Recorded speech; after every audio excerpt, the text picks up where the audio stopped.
Over 600 years ago, there was a village in Yixing, southern China.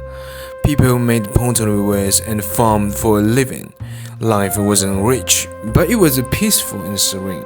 One day, a wandering monk suddenly came to this town. The villagers were curious about what he was going to do. He shouted loudly, 买富贵土，买富贵土。 The villagers looked at him in confusion.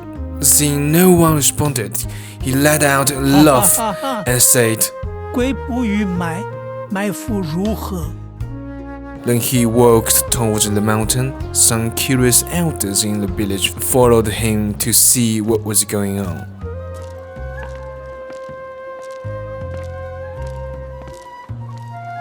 As he entered a cave, a bath of mist spread out. The cave emitted a colorful glow. The villagers went in and found various colors of clay stone inside. So the elders asked the young man to take these stones back, grind them into powder, make vessels, and fire them in kilns. The finished product were completely different from what they usually made. Extremely exquisite and full of Asian charm. Gradually, by selling these special vessels, they lived a prosperous life. And these vessels slowly developed into the Yixing teapot that what we know today. Of course, it isn't a real story, but it's a folklore myth that every Yixing teapot maker knows. And surprisingly, it was recorded in a historical document. So, I think there must have some deep reflection of how Yixing people see this story. And today, let's dive into it and explore it together. Have you noticed a small detail? While the protagonist of this story, not an official, not a merchant, not even an angel, but a wandering monk? Well, the answer lies in the relationship between tea and Buddhism. For centuries, tea and Buddhism have always been deeply intertwined. When the monk felt tired from meditating or chanting the sutra, they drank tea to keep alert and focused. And the tea's character, simple, warm, elegant, but never flashy, perfectly matched the Zen's aesthetic, natural, restrained, understated. 茶禅一味, tea and Zen is one taste. That's how people conclude the relationship between tea and Buddhism. And in the heart of local Yixing people, this monk was like a messenger from the heaven. And that was an old saying in Chinese, teach someone to fish, instead giving him fish. To help this village, this monk didn't bring the handouts directly. Instead, he gave them a skill, a way to living. And that's why Yixing people could thrive for centuries depends on this skill. To express their gratitude and respect, they even built a statue over 3 meters tall, standing there to this very day.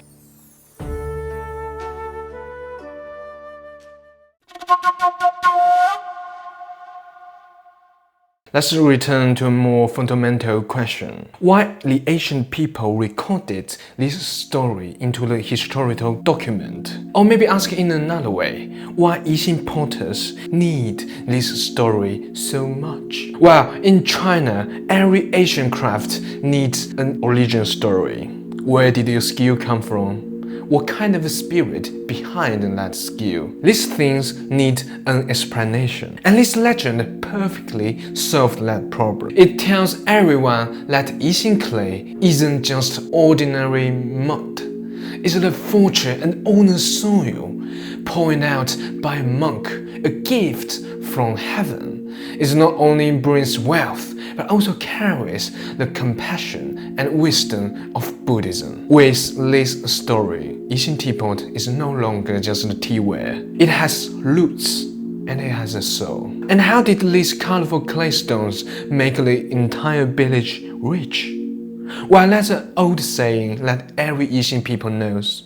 人间珠宝何足取，岂如阳线一丸泥 Why take jewels and gold when a single lump of Yixing clay is worth more? In ancient time, a finely crafted Yixing teapot, which takes days, even weeks, to finish, could truly be worth its weight in gold. The villagers made and sold teapots, and their lives get better and better. Along the way, many Yixing teapot artists were raised from this village. Their names have gone down in history. Some of their masterpieces can still fetch astronomical prices in auction today. But on the other hand, there's another side. Some bad people, in order to make profit, to make money, in order to get their hands on these high-priced teapots, they have done something pretty shameful. But that's a story for another day. Recently, I just read a really interesting definition of history. He said, history is like a different taste of liquor. And talking history and culture is like the process of brewing. Depends on what method you use or how you're good at it. It could be ordinary wine, bold, flat, or it could be aged vintage, rich in flavor that left lingering taste on your palate. Or if things goes wrong, it even could turn a vinegar. And what do I want to build? It's a Chinese cultural channel that brewing flavorful and understated tea with Yixing teapot. And this tea is for all the fine people are interested on Chinese culture and Asian Chinese wisdom. So now you might be wondering, why is the Yixing teapot? Why it could represent the Chinese culture? Well, because I have thought deeply. It's really hard to find another art piece that could combine all the Chinese art. A fine Yixing teapot could carry art such like painting, calligraphy, literature, and sea carving, especially the special pottery technique that you couldn't find another in this world that had been passed down for centuries. And what is behind this Chinese art?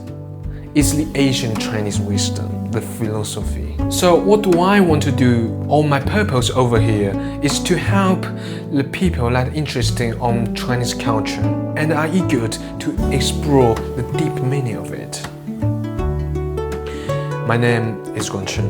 I'm not a scholar or expert, just someone interested on these things and wanted to convert this deep, sophisticated philosophy into simple and interesting story.